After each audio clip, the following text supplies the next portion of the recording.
Due to an ongoing legal dispute with the company, all my assets were frozen. Lena, my adopted daughter, came to me asking for a new villa, insisting it was supposed to be her New Year's gift. I tried to explain the situation and promised I would make it up to her eventually. But her expression shifted instantly, and in a flash of anger, she smashed the glass she was holding. Do you think I'm stupid? What kind of situation causes assets to be frozen? Just say it, you're broke. I always knew you were untrustworthy. Always flaunting a little cash here and there, sir? Yeah, you're right. She spat the words bitterly, her face twisted with resentment as she pulled out a termination of adoption document she had obviously prepared in advance. I stared at her, disappointed, words stuck in my throat. The company's dispute had already been settled. Only 3 days remained before my assets would be released. After coordinating with the police to resolve the financial issues, I returned home on the outskirts of Los Angeles, my body aching from exhaustion. At the driveway's end, a dark gray Bentley SUV sat quietly, its headlights flashing twice. Just as I stepped onto the porch, Lena burst through the front door and ran toward me, throwing her arms around me with excitement. Mom, you're finally home! I missed you so much! I gently patted her back, my voice soft but tired. It's only been a few days? You missed me that much already? She looked up at me, grinning like a carefree child. This girl, she truly once made me believe that life could still hold a kind of gentle warmth. 3 years ago, I volunteered with a local youth outreach program, helping a foster care agency screen families for temporary placements. That was when Lena had just left her third foster home. Her mother had been arrested on drug charges, and her father had been absent for years financially. She was in dire straits. There was no one left to care for her, so the court placed her under state custody. By then, she was already worn down by the very concept of family. When I first met her, she was leaning against a window in the classroom corner, clutching a nearly empty sticky notepad. I asked, "What do you need?" Without looking up, she whispered, "I just want a place where I can sleep peacefully." At that moment, I saw the quiet exhaustion and stubborn pride buried deep inside her. It wasn't a spur-of-the-moment decision. I filed an official application with the state, underwent assessments, interviews, training, and background checks. Finally, she moved into my home. At first, she insisted she wouldn't stay long, that I'd grow tired of her eventually. But slowly, I helped her settle in, enrolled her in school, provided everything she needed, even decorated her room just the way she liked. Over time, our relationship changed. I clearly remember the first time she called me Mom. After one of our family dinners, I didn't say anything. I just quietly cleared the dishes. But that one word, Mom, stayed with me for 3 years. Eventually, I filed the formal adoption papers and made her legally part of my family. She was smart, lively, and full of opinions, and during that time, I felt warmth return to my life. 3 years flew by. Mom, it's chilly out here, come inside, Lena said, clinging playfully to my arm. I smiled and nodded. All right, let's go in. As soon as we stepped inside, she grabbed my hand and grinned. Mom, you've been so busy lately. You barely made it home last week. I was worried you wouldn't have time to get me a holiday gift, so I picked one out for you. Well, for me, really. She held up her phone, showing an ad for a luxurious lakefront villa. I chose this one for you to give me. Perfect, right? Prime location, incredible view, private dock. Isn't it amazing? I looked at her bright face but felt an uneasy knot in my chest. Lena had always been calculating. I knew that. But she was still young, and I never wanted to be too harsh. I hoped she'd eventually outgrow it. My eyes shifted to the screen. A newly built standalone villa on the banks of Cypress Creek Lake lately. It had become a kind of status symbol in elite social circles online as the latest luxury flex. On any other day, I might not have cared much. But with the company just recovering from crisis, I wasn't ready to take on extra expenses. I stayed quiet a moment, then calmly asked, "You already live here. Why do you need another house?" Her smile froze briefly, but quickly returned. Mom, you work so hard all day and need your rest at night. My friends and I like to throw parties sometimes. I just don't want to bother you. Wouldn't it be easier if I had my own place? It would be better for both of us.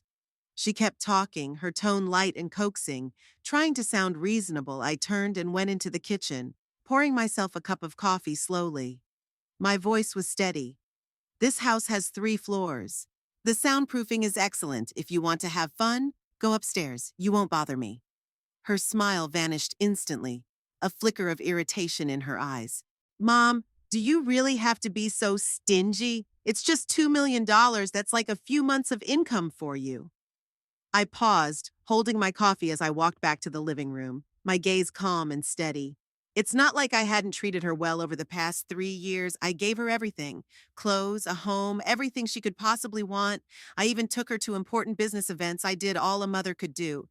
Yet never did I expect that one day she'd look me in the eye and call me stingy.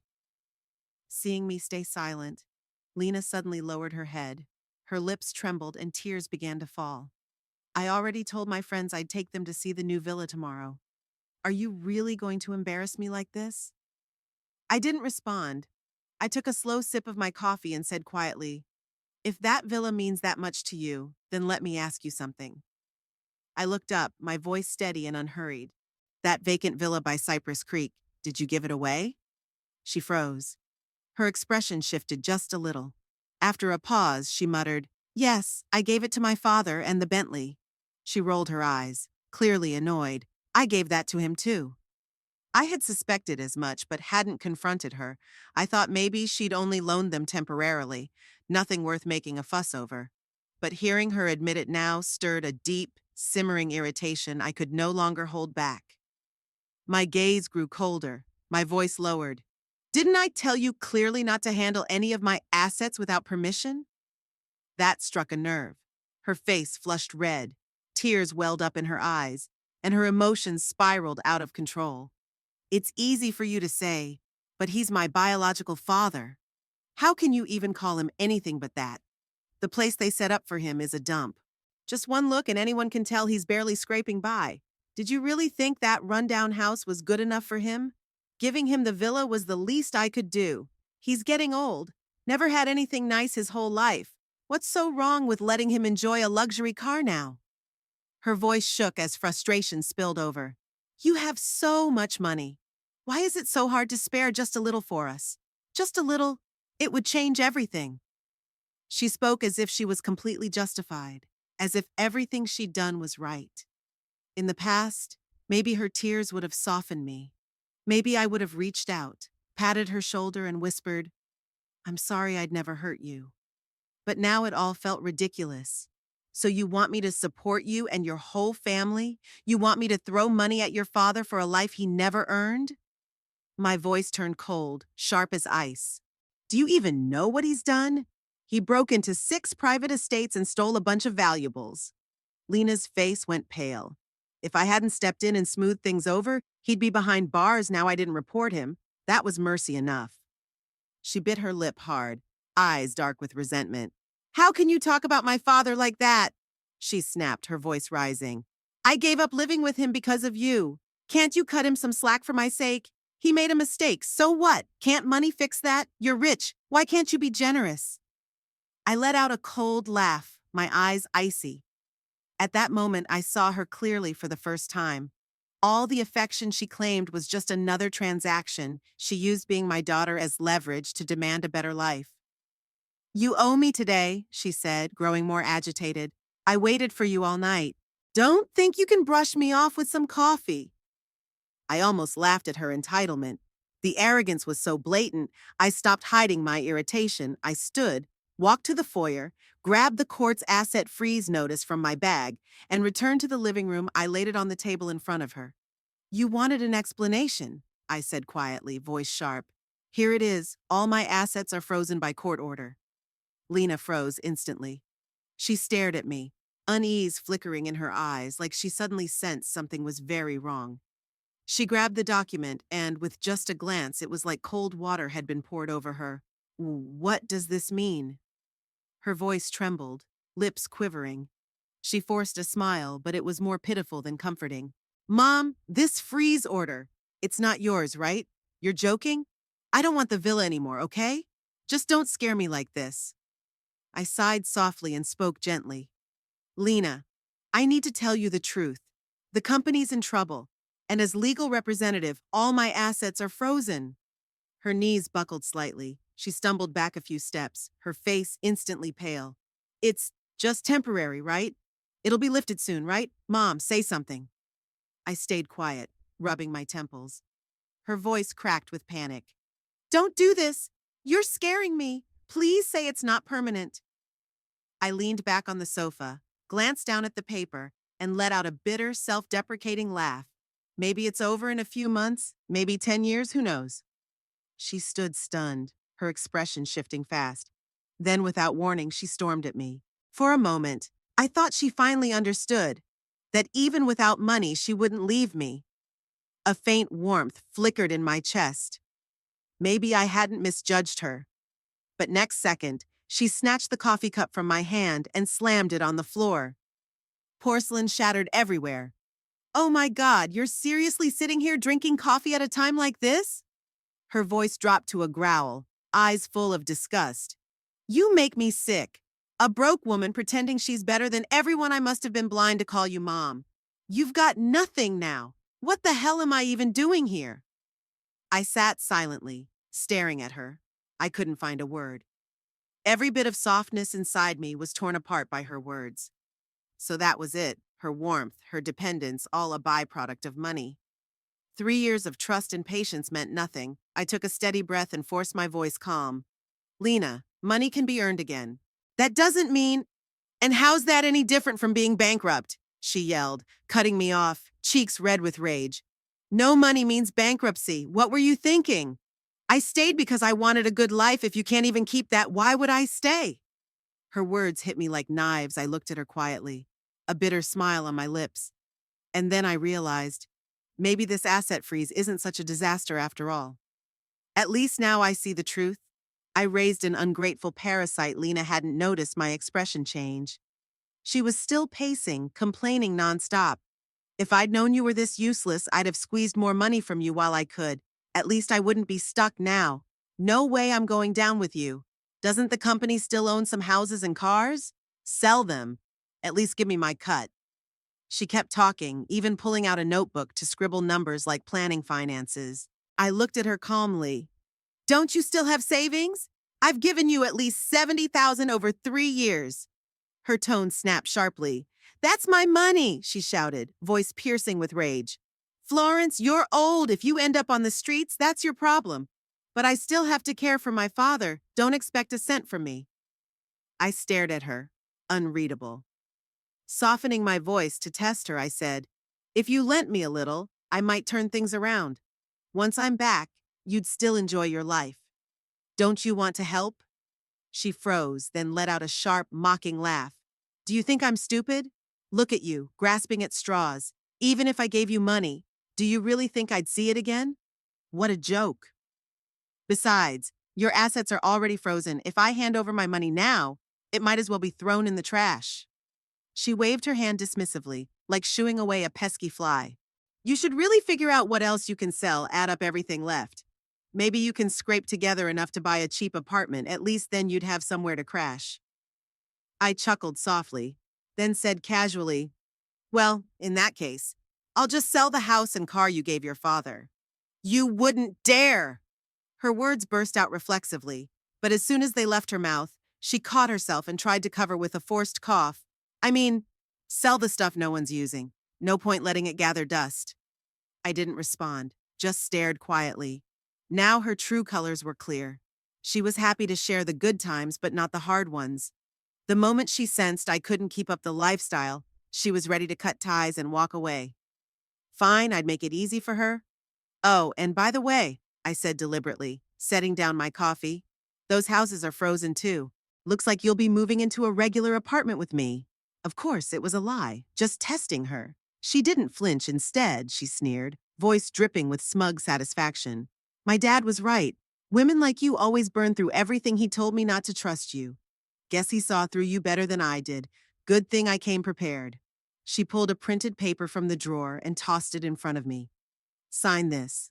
Since we've lived together 3 years, I'm being generous. Once you sign, my father and I will file the petition. She lifted her chin, looking down like she'd already won. If I'm feeling generous, maybe I'll send some money monthly. But don't get your hopes up.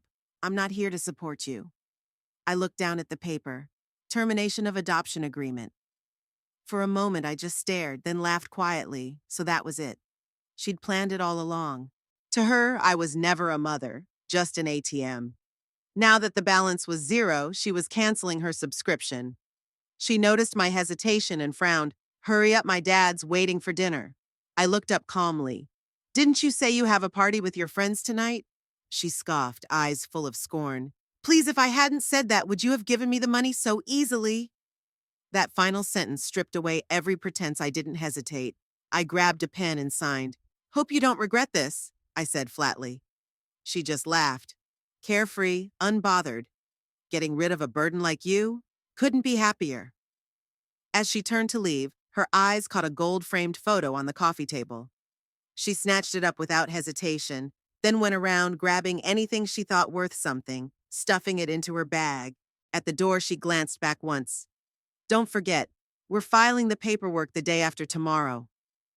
Then she walked out without looking back. I didn't stop her. I just watched after all. Those things she took. She'd never be worthy of them again. 3 days later, just after sunrise, before I stepped outside, my phone rang, Lena's name flashing on the screen. Hello, what are you doing? I've been waiting outside the courthouse forever. Aren't you coming? No need to panic, I said coolly. I gave you my word. I'm not backing out. Less than 5 minutes later, she called again. Where the hell are you? I've been standing here for almost an hour. I chuckled softly, a hint of irony in my eyes. She thought she could take everything and walk away unscathed? Not a chance. And now, desperate to cut ties, she only made me more curious to see her face when she found out the truth. I took my time, washed up slowly, changed into fresh clothes, dried my hair strand by strand. Then I got in the car and headed to the courthouse. From a distance, I spotted Lena pacing impatiently by the entrance with her long-lost biological father, Rick Dawson, trailing behind. As I stepped out, Rick's eyes locked onto me. Gone was his usual groveling posture. Now he stared openly, boldly, with a smug, provocative look. I stayed calm. Voice even, if you're so eager to lose those eyes, I'd be happy to help. He flinched slightly. His smugness slipped. Then he forced a shrug and muttered, Florence Dawson, still putting on airs. What makes you think you're in any position to talk tough now? I smiled faintly, eyes sharp as glass. You sure about that? Despite the company's troubles, my authority, honed over years, wasn't something a man like him could match. Rick said nothing, but I saw his feet shuffle back instinctively. I smiled coldly to myself. Lena, sensing the tension, stepped forward and blocked him, frowning.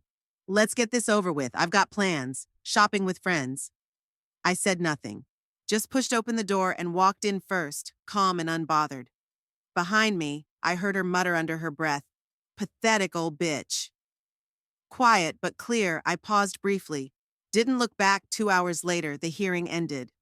The court was still processing the formal dissolution, but my lawyer assured me no complications would arise. I exhaled slowly, the weight in my chest easing for the first time in weeks. Outside, on the courthouse steps, I turned to Lena, voice icy. What was that you said earlier? She blinked, caught off guard, expression half-formed. I leaned in, voice low and steady, each word like ice. Lena, you can betray loyalty, throw away relationships, but never, ever think you have the right to humiliate me. She stepped back instinctively, unease flashing. I straightened, gave a faint, distant smile, and turned to leave. Lena, red with fury, stepped forward to follow, but 2 security guards I'd arranged blocked her. Miss Dawson, your car is this way, one said politely. I walked to the car steadily. Just as I reached the door, I paused and glanced back one last time, a slow, meaningful smile on my lips. Oh, almost forgot one more thing, I said casually. My assets, they were completely unfrozen this morning. The moment the words left my lips, silence dropped over us like a heavy curtain.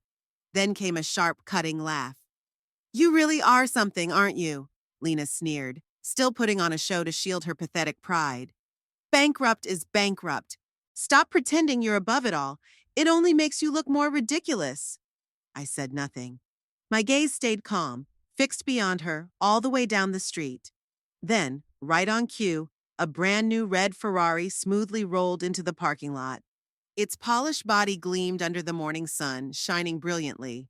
The door opened and my assistant stepped out, immaculately dressed in a tailored suit, every movement precise and refined. He approached with an easy smile and spoke warmly and clearly. Miss Dawson, this is the vehicle you ordered 2 days ago. I just picked it up from the showroom. He paused briefly, then added, Also, the company's operations have fully resumed after the temporary levy. All departments are back online. Would you like to issue any additional directives? His voice was soft, but every word landed like a hammer in Lena and Rick's ears. They froze, rooted to the spot, unable to process what they saw. Rick might not have grasped the full picture yet, but Lena knew exactly what that car meant. It was a limited edition Ferrari, one I'd never owned before, and now it had just been personally delivered by my assistant. This wasn't a performance, it was reality. This, this can't be happening, she shrieked, voice trembling on the edge of hysteria. Eyes locked on the car as she stumbled back, disbelief written all over her face. You did this on purpose, just to humiliate me, didn't you? You wanted to make me look pathetic, right? You heartless. I kept smiling quietly, watching her unravel without saying a word.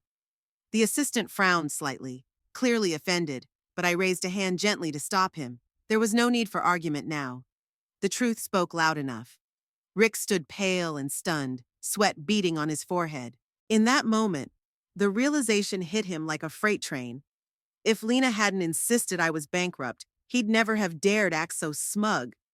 But now, if I'd never been bankrupt at all, he'd played the fool. Miss Dawson, he stammered, stepping forward cautiously, voice dry with fake politeness. So you really didn't go bankrupt? I glanced at him sideways, silent. My assistant stepped in smoothly. Our CEO has always remained the acting head of the company. The so-called bankruptcy was a misunderstanding. The temporary asset freeze was caused by malicious interference from a former employee. Everything has since returned to normal. He pulled out a business card, holding it toward Rick. If you still have concerns, you're welcome to visit the company in person. Rick's hand trembled as he took the card, barely able to steady it. His face drained of color, eyes glassy with humiliation. No matter how much he tried to deny it, the truth was clear. I wasn't ruined. I was stronger than ever. You idiot! He suddenly snapped, turning furiously on Lena. You said she was broke, that she had nothing left. You dragged me here to humiliate her. And now look who's humiliated. Before Lena could reply, Rick unleashed a torrent of curses, shouting without restraint. Lena opened her mouth to defend herself, but no words came. Her face flushed crimson, eyes wide with panic and disbelief. Then she collapsed to her knees, clutching my leg as if it were her last hope, sobbing violently, shaking. Mom, I was wrong. I know I messed up. I just let the money get to my head. You can hit me, yell at me, anything. Just take me back, please. As long as you let me be your daughter again, I'll do whatever you want. Her voice choked with tears and snot, makeup smeared, a mess. But I stood motionless, watching quietly, utterly unmoved because I knew this wasn't remorse. It was fear she didn't want me back. She just didn't want poverty. This wasn't love. It was calculation.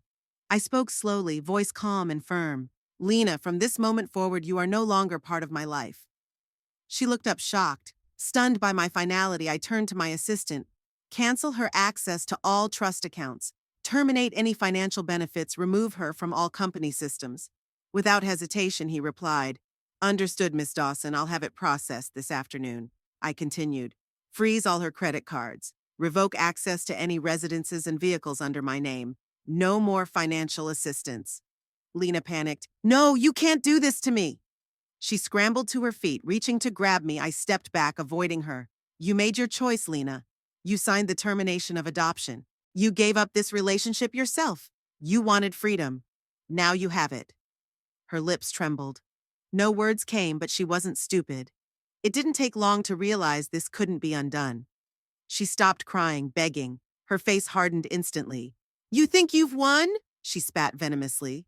You'll regret this? You think money makes you untouchable? You're just an old woman with no one who truly loves you. I stared, unmoved. Her insults kept coming sharper, like she was drowning her humiliation in rage. You used me from the start. I was the one exploited. Rick had been silent nearby, but now his brow furrowed. He shifted uncomfortably. Uneasy, Lena noticed, and quickly tried to pull him back.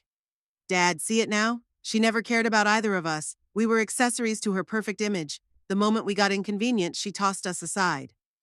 Rick narrowed his eyes, voice low and guarded. What are you saying? I'm saying we're the real family, Lena said, forcing calm. Didn't you say she looked down on us? Kept us for appearances? She's just using us to entertain herself. We're a game to her. Rick's eyes flickered, her words clearly stirring a long-held resentment. If she were really heartless, she'd have kicked us out long ago, he said, sounding like he was convincing himself. Maybe she's just being polite because of the past. Lena jumped in eagerly. She's not being polite. She's just waiting for the perfect moment to destroy us. If you don't stand with me now, she'll come after you next. Rick hesitated, caught in his own indecision, his expression flickering from doubt to defensiveness, and back again. I watched the whole scene unfold with calm detachment. What is this? I said quietly, eyes shifting between them. A little father-daughter performance? I tilted my head slightly. You who pawned off your daughter to a rich woman for comfort, and you who sold out a mother's love for a taste of luxury, what a pair you make. Rick's face flushed red with anger. Don't push it, Florence. Just because you have money doesn't mean you can walk all over people. I raised an eyebrow, my voice steady but icy. Money is just a tool. But you two, you're not even worthy to be tools.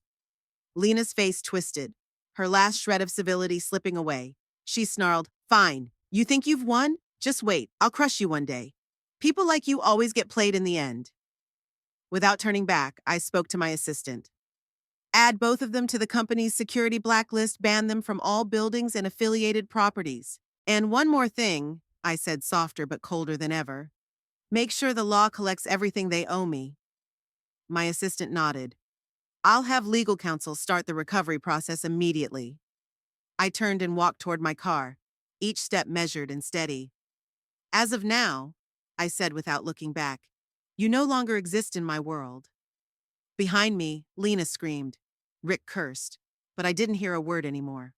When I pulled into the driveway in my new car, the teapot on the table was still steaming gently. I had barely taken a seat and lifted the cup to my lips when the doorbell rang. Opening the door, I almost laughed at the sight. Rick Dawson stood there, visibly tense. The moment he saw me, he barked at the person beside him. Kneel! Lena flinched and dropped to her knees without hesitation, eyes full of panic, voice trembling as she mumbled, Miss Dawson, I was wrong. I truly was. Rick wrung his hands nervously, trying to sound apologetic.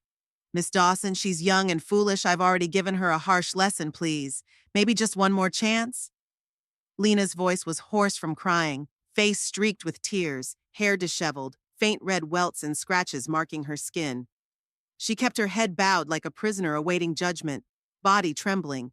I looked down at her, unmoved after all the time and effort. What had it brought me? Greed, selfishness, betrayal. What she suffered now was the consequence of her own choices. Rick grew more anxious, mouth twitching as his eyes flicked nervously between me and Lena. Just then, laughter and chatter came from outside. Is Lena here? We're heading to the club together. Two stylish young women stood at the entrance, glancing over me with polite disinterest. They hadn't noticed the disheveled figure kneeling, but as Lena instinctively turned toward the voices, the girls froze. Their eyes widened, expressions changing instantly. Lena, what the hell are you doing? One asked. Bewildered, Lena's face drained of color. She scrambled to her feet, panicked, fumbling an explanation. It's not what it looks like. I can explain. But I'd already seen through her mask what she valued wasn't love. It was image, appearances, pride. This was the humiliation she couldn't bear. I raised a hand gently, stopping her, then turned to the girls, calm and composed. Lena was once my adopted daughter, I said softly with a small smile. A few days ago, she assumed my company was bankrupt. She immediately cut ties. I tucked a loose strand behind my ear, adding playfully, Unfortunately for her, it was all part of a setup. Now someone's regretting it. Lena swayed as if my words knocked the breath out of her color, left her face entirely. The girls exchanged a glance, then smirked mockingly. I knew it! One scoffed, She always bragged about pocket money like some heiress. What a joke. Lena, the other snapped with a cold smile. You think we cared? Thought a couple handbags would buy friendship? Grow up! They turned and walked off, not even saying goodbye. Lena stood frozen, like someone dropped her in ice. Her lips quivered but stayed tight, fighting not to break down. I really know I was wrong, she finally said. Voice choked, arrogance gone. You loved me once, don't I deserve a second chance? I lowered my eyes and looked at her, not with doubt, but clarity. I wanted to see if she finally grasped what she'd lost. But in her gaze, no remorse, only helplessness, only fear. She wasn't sorry, just afraid. Afraid to slip back into the life she thought she'd escaped. So I spoke softly but firmly. Lena, the most extravagant thing in this world isn't a luxury car or designer bag. It's a person's heart, and you've already spent yours. Her face fell completely. She knew this was truly over. Without another word, she turned and walked away. Rick lingered, trying one last time to reason with me, but seeing my resolve, he muttered a curse and followed her. I watched them disappear. 3 years of memories unraveled in hours, scattered, hollow, gone. It wasn't that I was heartless, I'd loved her deeply once, tried to raise her into a strong, decent woman. She'd once served me tea, tried clumsily but earnestly to throw me a surprise birthday dinner, but hearts don't rot overnight. Deep down I knew, if I hadn't stood at the top, she'd never have worn that mask so well. I closed my eyes, exhaled slowly. Maybe what let me let go wasn't whether she repented, but knowing I no longer needed to hold on, not to right or wrong, not to justify our bond, I stepped inside. The tea had gone cold. Outside, the breeze danced softly with the curtains. I brewed another pot, stepped out onto the balcony, and watched the sun sink behind the horizon. For the first time in a long while, the world felt quietly, peacefully still. Early the next morning, I returned to the company. As the elevator doors opened, the receptionist almost burst with excitement, greeting me in a bright, slightly trembling voice. Miss Dawson, welcome back. Walking through the office floor, every employee I passed nodded respectfully. Some discreetly wiped at their eyes, their faces showing relief mixed with admiration. It struck me then how deeply my presence was rooted here, how much it truly mattered to everyone. My assistant followed me into the office, launching straight into a briefing on the new quarter's market strategies and ongoing projects. I listened carefully, no longer rushing to issue orders like before. Instead, I took my time, letting every department's voice be heard, slowly reclaiming the rhythm of leadership with clarity and calm. By afternoon, golden sunlight filtered through the windows. I sat at my desk sorting through old files when a soft knock came at the door. Miss Dawson, my assistant said gently, a courier just arrived. The sender is Lena.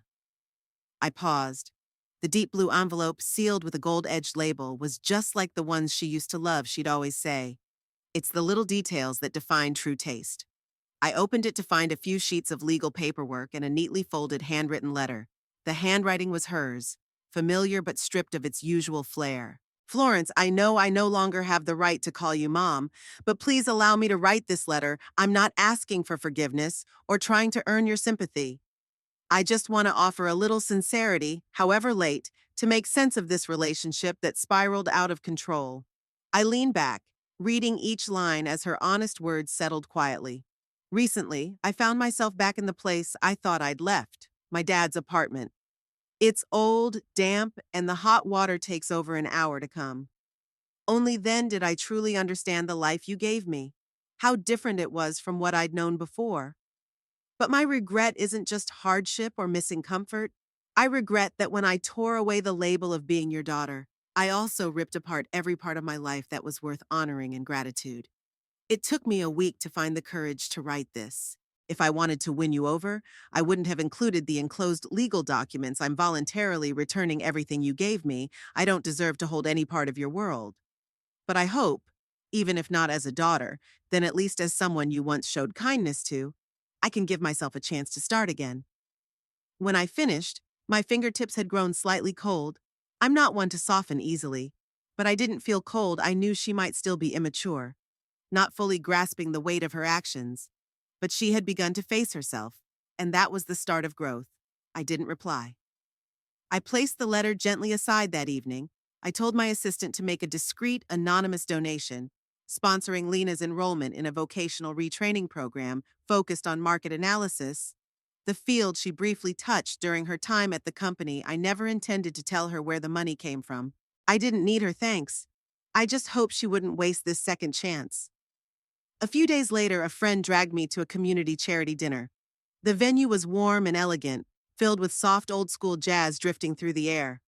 For a moment, I forgot how much I'd resisted such events, standing with a glass of champagne, chatting with a woman nearby. A calm, low voice spoke beside me. "Florence Dawson, I've heard your name." I turned to see a modestly dressed man, his presence quiet but grounded, with a gaze balancing respect and curiosity. "I'm Samuel Pierce," he said. "I run the Community Health Fund. I hear you've been reshaping your business direction." I smiled lightly. "Seems I've become a headline in some circles." He chuckled sincerely. "I'd say you sound like someone worth listening to." In that moment, I realized there's a gentleness that comes not from power or negotiation, but from being met as an equal and respected simply for who you are. Life returned to normal faster than I expected. I once believed losing certain people would leave a permanent void. But life doesn't pause for heartbreak. It quietly stitches itself back together in the spaces left behind.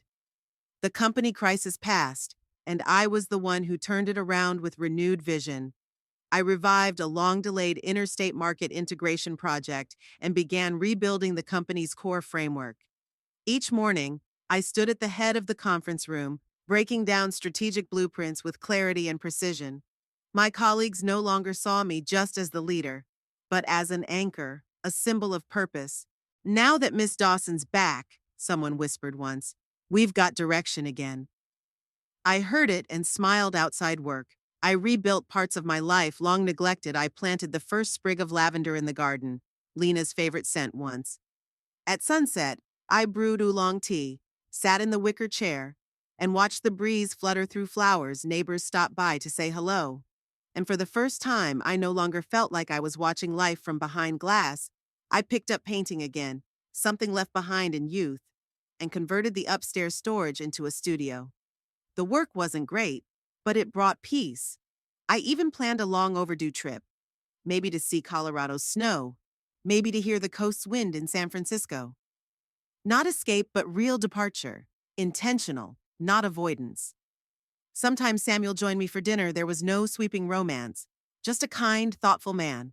We talked about books, markets, family, and sometimes quiet regrets. "You seem steadier than most I know," he said one evening. I laughed softly. Not steadiness, learning not to cling so tightly anymore. No urgency to grow closer, no need to force bonds. I understood. Some companionship needs no label to be deeply comforting. Lena. I never reached out again, but heard through a community project coordinator she attended her courses diligently. Her attendance was impeccable. She even volunteered in mentorship. Maybe she was starting to understand. True redemption doesn't come from others handing you a chance. It comes when you stand for yourself.